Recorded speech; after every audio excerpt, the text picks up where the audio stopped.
అందరికీ నమస్కారం. ఇంతకు ముందు మనము ఇక్కడ పెద్ద బహిరంగ సభ సీఎం గారి ద్వారా మనము రైతు భరోసా ప్రోగ్రామ్ని లాంఛనంగా చేద్దామని మనము అనుకున్నాము. 30వ తారీఖుకి ఆ ప్రోగ్రాం జరగవలసి ఉండే, కానీ పెద్దగా వర్షం రావడం వల్ల మనము ఆ రోజు ప్రోగ్రాం చేసుకోలేకపోయాము. తర్వాత కూడా మనకి డిప్యూటీ సీఎం గారు, ఆనరబుల్ డిప్యూటీ సీఎం గారు, అగ్రికల్చర్ మినిస్టర్ గారు కూడా వచ్చి ఒక ప్రెస్ కాన్ఫరెన్స్ కూడా నిర్వహించడం జరిగింది.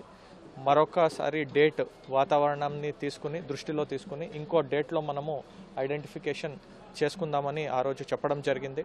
మనకి వాతావరణ శాఖ ద్వారా కూడా ఇన్ఫర్మేషన్ మనకి 6th వరకు చాలా సివియర్గా రెయిన్ ఉంది అని మనకి ప్రెడిక్షన్ ఉండే. మనం కూడా చూస్తే నిన్న మొన్న అంతా చాలా క్లౌడీగా ఉండి, కానీ అదృష్టవశాత్తు మనకి అంత వర్షం ఏం రాలేదు, చాలా చిన్నగానే వచ్చింది. అందుకే ఈరోజు 6th కాబట్టి ఒకసారి వచ్చి స్థల పరిశీలనం చేసుకుని గ్రౌండ్ రిపోర్ట్ ఎట్లా ఉంది అని చేసి మేము కూడా మన అగ్రికల్చర్ సెక్రటరీ గారికి, సీఎం ఆఫీస్కి మన ప్రిపరేషన్ గురించి ఈరోజు చెప్పడానికి మనం అధికారులందరము ఈరోజు రావడం జరిగింది. త్వరలోనే మనం ఒక డేట్ ఫైనల్ చేసి అందరికీ ఇన్ఫర్మేషన్ అనేది ఇవ్వడం జరుగుతుంది. ఈరోజు ఇన్ఫర్మేషన్ కూడా మనకి చూస్తే మనకి ల్యాండ్ కూడా ఆల్మోస్ట్ డ్రైగానే ఉంది. డేట్ అనేది మేము మీకు అఫీషియల్గా రేపు పొద్దున్న అందరికీ కన్ఫర్మేషన్ అనేది చేస్తాం.